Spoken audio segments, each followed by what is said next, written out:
Hello, my friend. Did you know that emotional infidelity is often considered more damaging than physical infidelity in a relationship?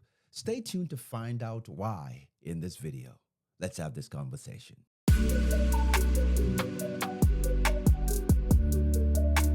Hello, my friend. Welcome back to the channel. I am Doran, and this is Not Easily Broken. Today, we're going to dive into the silent marriage killer called emotional infidelity. Yes, you heard that right. A lot of couples who experience emotional infidelity said they couldn't put their hands on the problem right away. They knew something was wrong, but they just couldn't figure it out. You see, the rhythm of their relationship, the rhythm of their marriage shift, and they felt a sense of unease in the relationship, but only to discover later on that emotional infidelity was the culprit. You see, emotional infidelity is the betrayal of trust and intimacy through emotional connection with someone else outside of your marriage, outside of your relationship. This kind of infidelity, it erodes the very foundation of your marriage. And it can often go unnoticed until it's too late. Let us dive a little bit deeper into the signs of emotional infidelity. You see, one of the key indicators is secretive behavior. All of a sudden, your partner start to hide their phone.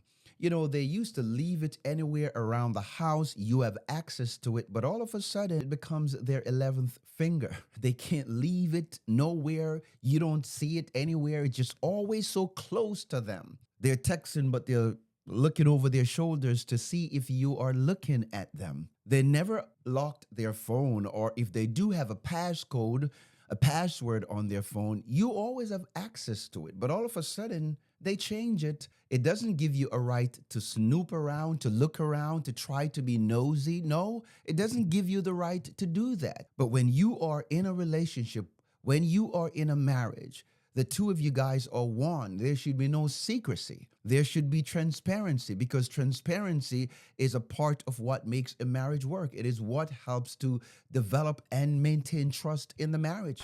And so you start arguing over stuff that doesn't really make sense. Why? Because there is some sort of disconnect.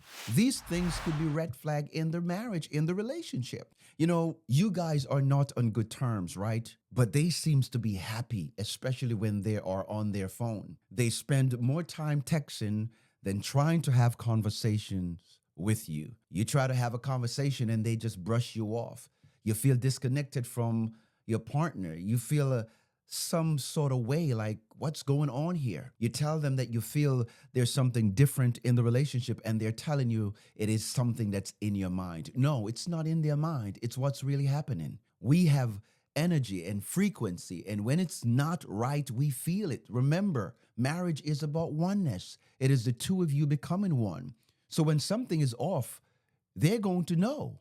They may not be able to tell exactly what it is, but they feel the energy and the vibration that is coming from you that is not really positive. It's not magnetic. It's not pulling them towards you. It's pulling them away from you. You become a repellent. Your attitude is repelling them moving towards you. And so they know something is wrong. Another sign is there is no sexual intimacy. They stop initiating sex. And when these things are happening, my friend, it is possible that someone else has gotten your spouse's attention. And the emotional distance is another telltale sign that something is going on. Now, it's not always the case. It could be something else. But in terms of emotional infidelity, these are signs that's what's happening in the relationship. And let me be clear about this. Emotional infidelity is a sin. A matter of fact, it is adultery. Jesus said in Matthew chapter 5 and verse 28, "But I tell you that anyone who looks at a woman lustfully has already committed adultery in his heart." It is not just a man looking at a woman lustfully. It is also a woman looking at a man lustfully and desiring to be with them. You two have already committed adultery in your heart. Now, let us look at the negative impact of emotional adultery. There is a thing that is called the symptoms of post-infidelity stress disorder. Yes, post-infidelity stress disorder. And whether it's a physical adultery or virtual adultery, there are ramifications. There is the severe impact and devastation that take place when this happened in a marriage. The first one I want to look at is the trauma, right? Trauma recall. You may have painful memories, or you may have flashbacks, right?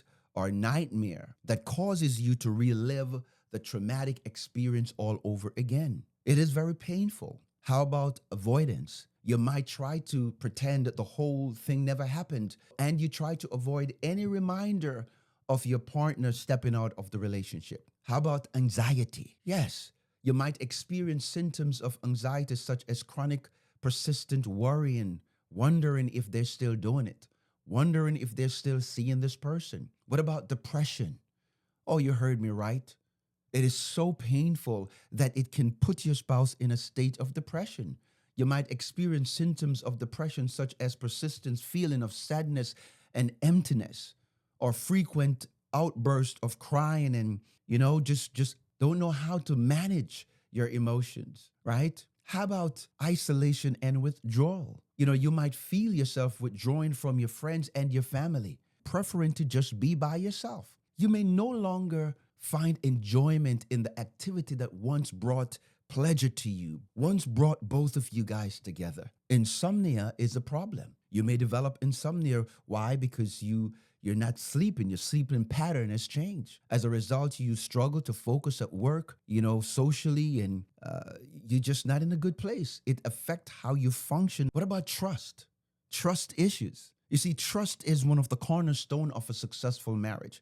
No marriage can be built without trust. You may have trouble trusting your partner, and if the relationship doesn't work and you decide to end the marriage, which I don't think that infidelity or adultery should end the marriage. You should try to work it out if possible. I believe that if the person is not a serial cheater, then there is still hope that this situation might be a reset that will allow him or her to take a good look at who they are, who they have become, and take the initiative and the step to move forward and to fix the problem that is causing the issues in their lives, why they're doing what they're doing. And when trust is broken, every time you see your partner texting, it triggers you. When you see them doing something that make you feel a little bit nervous, it puts you on edge. It kind of really bring the trauma all over again.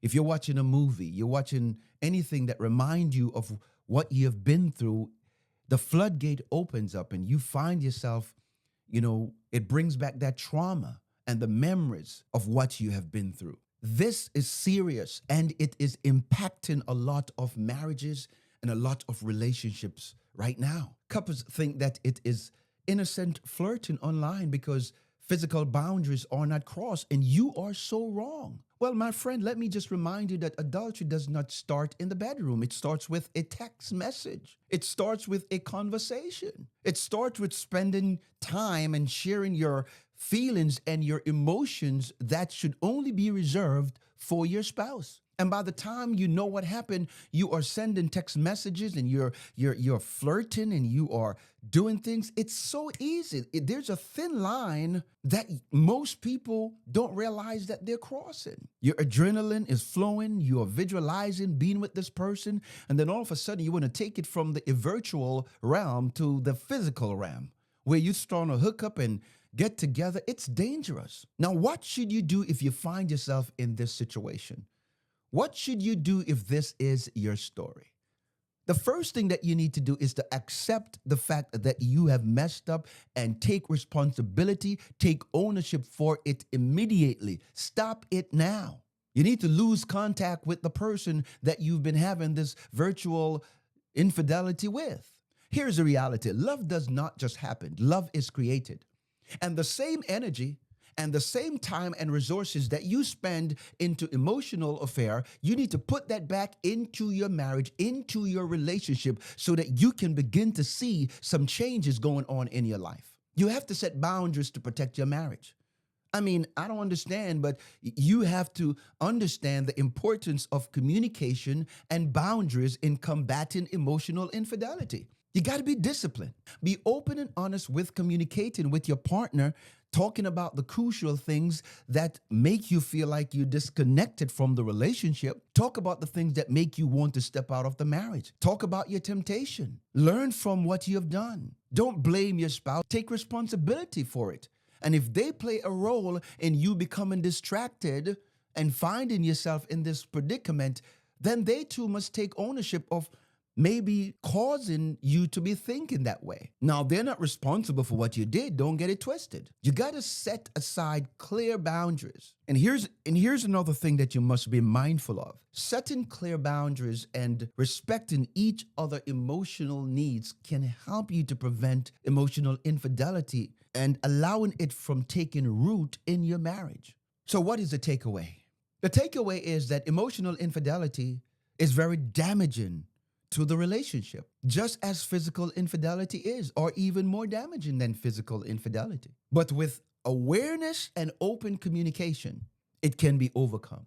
Remember, my friend, that relationship thrives on trust and emotional connection. So it's essential to nurture these aspects so that you can safeguard and protect your marriage from these type of situation. Nobody's asking you to be perfect. We're asking you to be mature. We're asking you to show up and understand that temptations are going to be there, but you don't yield to your temptation. The Bible tells us in Galatians chapter 5 and verse 16 that we must walk in the Spirit and we will not fulfill the lust of the flesh. You got to take ownership for how you show up in the marriage.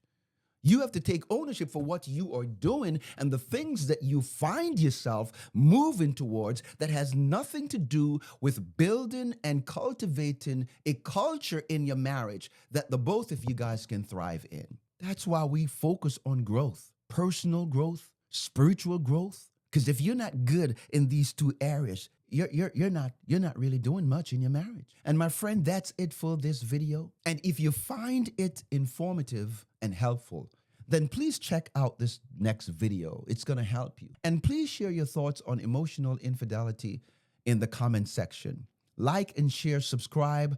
And guys, always remember that we are building this together.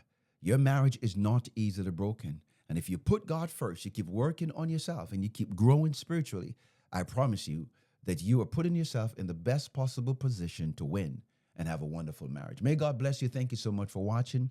And I cannot wait to see you in the next one.